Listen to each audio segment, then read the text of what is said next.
প্রয়াত বলিউড অভিনেতা তথা পরিচালক মনোজ কুমার শুক্রবার সকালেই মুম্বাইয়ের একটি বেসরকারি হাসপাতালে মৃত্যু হয় তার। বলিউডে পরিচিত ছিলেন ভরত কুমার নামে। দেশাত্মবোধক সিনেমায় অভিনয়ের জন্য বিখ্যাত ছিলেন তিনি। সূত্রের খবর, বেশ কিছুদিন ধরেই হাসপাতালে ভর্তি ছিলেন এই অভিনেতা। হৃদরোগজনিত সমস্যার কারণেই মৃত্যুর কোলে ঢলে পড়েন মনোজ কুমার। আমরা আরো বিস্তারিত জানবো। আমাদের সঙ্গে ফোন লাইনে রয়েছেন ডিজিটাল হেড অর্পণ ঘোষ। অর্পণদা, মনোজ কুমার চলে গেলেন, অবশ্যই একটা শূন্য জায়গা তৈরি করে দিলেন তিনি বলিউডে। নিঃসন্দেহে স্বর্ণালী, এটা নিয়ে কোনো বলারই কিছু নেই, কারণ তিনি বড় মাপের অভিনেতা, শুধু তাই নয়, তিনি একজন পরিচালকও ছিলেন। তো বলিউডে এক কথা শোকের ছায়া। সকাল থেকে বিভিন্ন বলিউড স্টার যারা রয়েছেন, বলিউড শিল্পী যারা রয়েছেন, তারা একটার পর একটা সোশ্যাল মাধ্যমে তাদের মনোজ কুমারের সঙ্গে কাজের অভিজ্ঞতা, কেমন মানুষ ছিলেন সেটা নিয়ে পোস্ট করতে শুরু করেছেন। যে বিষয়টি জানা গিয়েছে স্বর্ণালী, সেটা হচ্ছে যে দীর্ঘদিন ধরে তিনি বার্ধক্যজনিত কারণে ভুগছিলেন, কিন্তু গত লাস্ট 7 দিন তিনি মুম্বাইয়ের কোকিলাবেন ধীরুভাই আম্বানি হসপিটালে ভর্তি করা হয়েছিল তাকে বার্ধক্যজনিত কারণে, তার অসুখ আরো বাড়ার জন্য। তবে যে কারণে তার মৃত্যু হয়েছে বলে হাসপাতাল সূত্রে খবর পাওয়া গিয়েছে, সেটা হচ্ছে আজ ভোর 3:30টার সময় হৃদরোগজনিত কারণেই কিন্তু তার মৃত্যু হয়েছে। তবে সবচেয়ে বড় কথা যেটা স্বর্ণালী, সেটা হচ্ছে মনোজ কুমার শুধুমাত্র মনোজ কুমার নামেই পরিচিত ছিলেন না। তার দেশাত্মবোধক সিনেমা এত পপুলার হয়েছিল যে কারণে তার ফ্যান, বলিউডের দর্শকরা, ভারতবর্ষের সমস্ত দর্শকরা তাকে ভরত কুমার নামেই বেশি চিনতেন। বলিউডে তিনি পরিচিত ছিলেন এবং তার যে সিনেমাগুলো রয়েছে তার মধ্যে অন্যতম সুপার ডুপার হিট বলতে যা বোঝায় ক্রান্তি, পুরাবার পশ্চিম, রোটি কাপড় আর মাকান, এই 3টি সিনেমার যথেষ্ট জনপ্রিয়তা তাকে দিয়েছিল। একদম জনপ্রিয়তার শিখরে তাকে তুলে দিয়েছিল মনোজ কুমারকে। শুধু তাই নয়, 63তম জাতীয় পুরস্কার অনুষ্ঠানে তৎকালীন রাষ্ট্রপতি ছিলেন প্রয়াত প্রণব মুখোপাধ্যায়, তার হাত থেকে তাকে দাদা সাহেব ফালকে পুরস্কার নিতে হয়েছিল। অর্থাৎ দাদা সাহেব ফালকে পুরস্কারে ভূষিত ছিলেন মনোজ কুমার। এক কথায় বলা যেতে পারে যে বলিউডের শোকের ছায়া। এবং যেহেতু আজ ভোর 3:30 নাগাদ তিনি প্রয়াত হয়েছেন, এখনো পর্যন্ত যা খবর পাওয়া গিয়েছে আজ হয়তো তার শেষকৃত্য সম্পন্ন হবে। স্বর্ণালী, অর্পণদা, পরিবারের পক্ষ থেকে কি বলা হচ্ছে তার এই প্রয়াণে? দেখো, পরিবারের পক্ষ থেকে এখনো পর্যন্ত কোনো রকম কোনো বিবৃতি পাওয়া যায়নি। তবে বলিউড অভিনেতা অভিনেত্রীরা তারা কিন্তু বিভিন্ন রকম ভাবে সোশ্যাল মিডিয়াতে পোস্ট করেছেন একবারে দুঃখের। তারা অনেকে বলছেন যে ঘুমটাই ভাঙলো দুঃখের খবরে, এরকম একটা নক্ষত্র পতন্ত বটেই। তার মৃত্যুতে শোকের ছায়া পুরোপুরি ভাবে বলিউডে নেমে এসেছে। 90-এর দশকে অন্যতম জনপ্রিয় অভিনেতা ছিলেন মনোজ কুমার। শুধু তার অভিনয় নয় স্বর্ণালী, তার ব্যক্তিত্ব কিন্তু সবার মন কেড়ে নিয়েছিল। এটাই সবচেয়ে বড় কথা, যে কারণে বলিউডের অভিনেতা অভিনেত্রীরা সে কথাটাই বারবার সোশ্যাল মিডিয়াতে লিখছেন। তিনি একজন বড় মাপের অভিনেতাই নয়, তিনি একজন বড় মাপের মানুষ ছিলেন। আরেকটা বিষয় জানিয়ে রাখি যে তার জীবনী সম্পর্কে যদি বলা যেতে পারে, তাহলে 1937 সালে ব্রিটিশ যুগের অবটাবাদ, অর্থাৎ বর্তমানে এখন পাকিস্তানের খাইবার পাখতুনখাতে তিনি জন্মগ্রহণ করেছিলেন। তার নাম ছিল, অর্পণদা, তুমি সঙ্গে থাকো। এই মুহূর্তে আমরা যোগাযোগ করতে পেরেছি বিশিষ্ট অভিনেতা রুদ্রনীল ঘোষের সঙ্গে। রুদ্রনীল, আপনাকে স্বাগত জানাই কলকাতা টিভিতে। রুদ্রনীল, আমরা যেমনটা একেবারে দেখতে পাচ্ছি যে প্রয়াত হয়েছেন বলিউড অভিনেতা তথা পরিচালক মনোজ কুমার, এবং সেক্ষেত্রে বলিউডের ক্ষেত্রে এবং সম্পূর্ণ যদি সিনেমা জগৎ বলি, সেখানে কতটা শূন্য স্থান হয়ে গেল?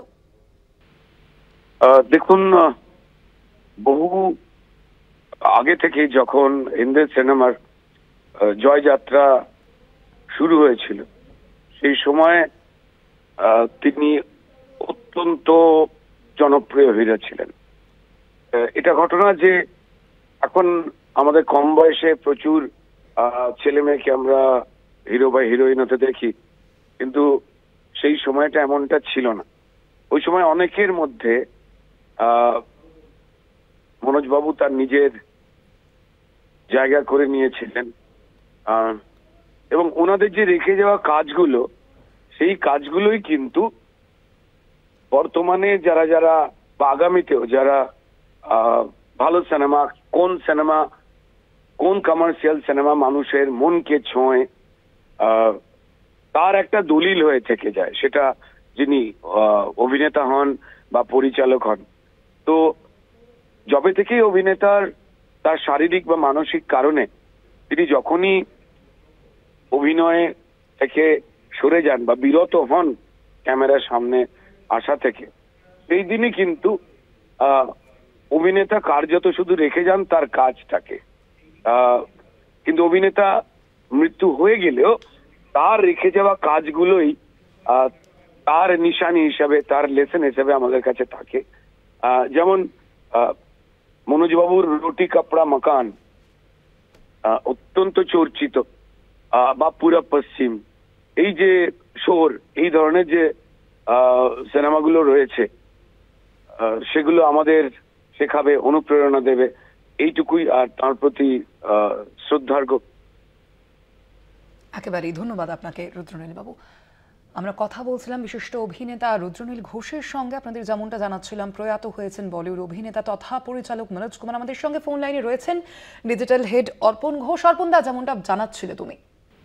হ্যাঁ, একদমই স্বর্ণালী। যেটা তার হচ্ছে, মনোজ কুমারের সিনেমা নিয়ে তো বলার কিছু নেই। তিনি যথেষ্ট বড় মাপের অভিনেতা ছিলেন, জনপ্রিয় অভিনেতা ছিলেন, জনপ্রিয় হিরো ছিলেন, রোমান্টিক হিরো ছিলেন।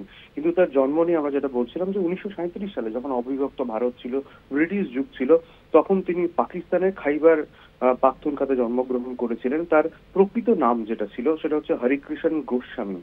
পরে তিনি অভিনয়ের জগতে পা রাখেন। প্রথমে তিনি মডেলিং করতেন এবং 1957 সালে ফ্যাশন সিনেমা থেকে বলিউডে আত্মপ্রকাশ তার হয়। এবং সবচেয়ে বড় ব্রেক ক্যারিয়ারে যদি বলা হয় তাকে, তাহলে কাঁচ কি গুড়িয়া 1961 সালে সিনেমায় তিনি এই ব্রেক পেয়েছিলেন, যেটা ভারতবর্ষের মানুষকে, সিনেমা প্রেমী মানুষকে একটা নতুন যুগের সূচনা তিনি দিয়েছিলেন, নতুন হিরো পেয়েছিল ভারতীয় সিনেমা এক কথায়। তো বলা যেতে পারে নিঃসন্দেহে বলিউডে বড় নক্ষত্র পতন, সিনেমার জগতে নক্ষত্র পতন। সেই কারণে বলিউডের অভিনেতা অভিনেত্রীরা সকাল থেকেই এই বিষয়ে সোশ্যাল মিডিয়াতে তারা চর্চা করছেন। অনেকেই মুম্বাইয়ের হাসপাতালে গিয়েছেন।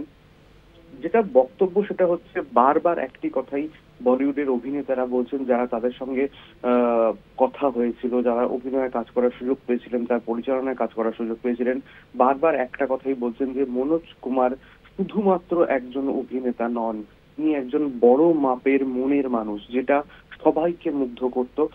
সেই কারণেই এই মনোজ কুমারকে হারানো তাদের কাছে নিকট এই আত্মীয়কে হারানোর মতো শোক আর কি, যেটা নিঃসন্দেহে বলা যেতে পারে বড় সড়ো একটা অর্পণ দা, তুমি সঙ্গে থাকো। আমরা এই মুহূর্তে যোগাযোগ করতে পেরেছি অভিনেতা খরাজ মুখোপাধ্যায়ের সঙ্গে। খরাজ বাবু, প্রয়াত হয়েছেন বলিউড অভিনেতা তথা পরিচালক মনোজ কুমার। কতটা শূন্য স্থান হয়ে গেল তার এই প্রয়াণে সিনেমা জগতে, কিভাবে দেখছেন? সময়ে উনি যে সমস্ত ছবিগুলো করেছেন, মানে যেগুলো ভীষণ কান্ট্রি ফিলিং আছে, এরকম সমস্ত ছবি করেছেন। দেশাত্মবোধক একটা ব্যাপার ওনার ছবিগুলোর মধ্যে রয়েছে। এবং ছবিতে সবচেয়ে বড় কথা, ওনার ছবির গানগুলো বড়ই চমৎকার হতো। সেগুলো আমরা মানে আজও মানে সবাই মানে কালজয়ী গান এগুলো, সমস্ত গানগুলো, এবং খুবই পছন্দ হতো আমাদের গানগুলো। আমরা দেখতাম ছবিগুলো দেখতে, মানে যখনই মনোজ বাবুর কোনো ছবি আসতো তখন সেটাতে সঙ্গে সঙ্গে আমরা গিয়ে দেখতে যেতাম এবং ডেফিনেটলি জানতাম সে ছবি থেকে প্রথমত একটা খুব সুন্দর গল্প থাকবে, যেটা নাকি একটা কান্ট্রির একটা ফিলিংস আমাদেরকে দেবে, এবং তার সঙ্গে সত্যি কথা বলতে গানও খুব চমৎকার গান থাকবে, গল্প তো বটেই। তো সেরকম একজন শিল্পী তিনি একটা সময় জুড়ে আমাদের হিন্দি ফিল্ম ইন্ডাস্ট্রিতে ছিলেন। তো ডেফিনেটলি সেটা একটা গ্রেট লস। আজকে উনি চলে গেছেন, সেটা শুনে খুবই আমাদের খারাপ লাগছে যে এরকম একজন শিল্পী যিনি আমাদের এতখানি দিয়েছিলেন আমাদের ইন্ডাস্ট্রিতে, আজকে তাকে আমরা হারালাম। তো তিনি আমাদের মধ্যে সবসময় আছেন, থাকবেন, এইটুকুই বলতে পারি। ধন্যবাদ আপনাকে খরাজদা। প্রয়াত হয়েছেন বলিউড অভিনেতা তথা পরিচালক মনোজ কুমার। আজ ভোর 4:03 মুম্বাইয়ের কোকিলাবেন ধীরুভাই আম্বানি হাসপাতালে 87 বছর বয়সে শেষ নিঃশ্বাস ত্যাগ করেন তিনি। আমরা আবারও কথা বলবো। আমাদের সঙ্গে রয়েছেন আমাদের ডিজিটাল হেড অর্পণ ঘোষ। অর্পণ দা, তুমি যেমনটা জানাচ্ছিলেন, অবশ্যই পরিবারের পক্ষ থেকে এখনো পর্যন্ত কোনো বিবৃতি ঠিকভাবে দেওয়া হয়নি, তবে তার শেষকৃত্য কখন সম্পন্ন হবে সে বিষয়ে কি কিছু জানানো হয়েছে? না দেখো সোনালী, আজকে শেষকৃত্য হবে এটুকু জানা গিয়েছে। তবে কখন হবে সে বিষয়ে এখনো পর্যন্ত অফিসিয়ালি পরিবারের পক্ষ থেকে বা তার যারা সহকর্মী রয়েছেন, আত্মীয়রা রয়েছেন, তারা এখনো পর্যন্ত কিছু জানাননি। তবে স্বর্ণালী, যে বিষয়টা খরাজদা বলছিলেন যে এইরকম একজন মানুষকে হারানো সত্যি বিরাট একটা লস। তবে ভারতীয় সিনেপ্রেমীদের মনে তিনি রয়ে যাবেন, কারণ এক কথায় বলা যেতে পারে তিনি, যেমন বারবার বলছিলাম যে তিনি বড় মাপের অভিনেতার সঙ্গে সবচেয়ে বড় কথা তিনি বড় মাপের মানুষ। একসময় তিনি বলিউডে যে টপ 10 স্টার ধরা হতো তার মধ্যে তিনি ছিলেন। এটা অসাধারণ একটা মানে তার জনপ্রিয়তা, তার সবার মন কেড়ে নিয়েছিল এক কথায় বলা যেতে পারে। তবে তার বারবার যে সিনেমাগুলো পুরবার পশ্চিম, ক্রান্তি, এই সিনেমা, রোটি কাপড় আর মকান মানুষের হৃদয়ে জায়গা করে নিয়েছে। মানে এই সিনেমাগুলো কখনো মুছবে না। এবং সবচেয়ে আরেকটা বিষয় যে গান, খরচদা যেটা বলছিলেন যে তার সিনেমার গানগুলো ভীষণ চমৎকার, গানগুলো মানুষের মনে এখনো পর্যন্ত রয়ে গিয়েছে। তবে একটা জিনিস জানিয়ে রাখি স্বর্ণালী, সেটা হচ্ছে যে 87 বছর বয়সে তার মৃত্যু হলো, তিনি প্রয়াত হলেন। বহুদিন আগে থেকে তিনি কিন্তু এই সিনেমা জগৎ থেকে সরিয়ে নিয়েছিলেন বয়সের ভারের জন্য। তবে দীর্ঘদিন তিনি অভিনয় এবং পরিচালনার দায়িত্ব ছিলেন। নিজেকে সরিয়ে নেওয়ার একটাই কারণ ছিল বার্ধক্যজনিত কারণ, কিন্তু শেষ বয়স পর্যন্ত তিনি যতদিন তিনি বেঁচে ছিলেন ততদিন কিন্তু সিনেমা রিলেটেড বিভিন্ন কাজকর্ম তিনি করেছেন। হয়তো তিনি অভিনয় করেননি, হয়তো তিনি পরিচালনা করেননি, কিন্তু যে কোনো মানুষ যদি তার কাছে যেতেন, কে কোনো অভিনয় বা শিল্পী যদি তার কাছে যেতেন, তিনি কিন্তু দুহাত ভরে তার যা অভিজ্ঞতা তাদেরকে দিয়ে দিতেন। এবং দীর্ঘদিন তিনি এই লাইমলাইট থেকে দূরে ছিলেন। এই যে নিঃশব্দে কাজ করে যাচ্ছিলেন, লাইমলাইট কিন্তু তার উপর ছিল না। লাইমলাইট থেকে দূরে ছিলেন কারণ তিনি একটু নিজের মতো থাকতে চেয়েছিলেন। বার্ধক্যজনিত একাধিক সমস্যায় তিনি ভুগছিলেন। তবে লাস্ট 7 দিন কিন্তু তার অত্যধিক বাড়াবাড়ি হয়ে গিয়েছিল, যে কারণে তাকে হাসপাতালে ভর্তি করা হয়েছিল, কিন্তু তার মৃত্যু হলো শেষ পর্যন্ত হৃদরোগেই। মুম্বাইয়ের বকিরাবেন হাসপাতালের পক্ষ থেকে এখন শুধুমাত্র বিবৃতি দিয়ে জানানো হয়েছে যে তার মৃত্যু হয়েছে এবং হৃদরোগেই আক্রান্ত হয়েই তার মৃত্যু হয়েছে। তবে বারবার যেটা বলছি, এখনো পর্যন্ত পরিবারের পক্ষ থেকে কোনো রকম কোনো বিবৃতি দেওয়া হয়নি। আজকে তার শেষকৃত্য সম্পন্ন হবে, কিন্তু কখন হবে এখনো পর্যন্ত সে বিষয়ে কোনো তথ্য আমাদের কাছে এসে পৌঁছয়নি। স্বর্ণালী, ধন্যবাদ তোমায়। আমরা কথা বলছিলাম, আমাদের সঙ্গে ফোন লাইনে ছিলেন ডিজিটাল হেড অর্পণ ঘোষ।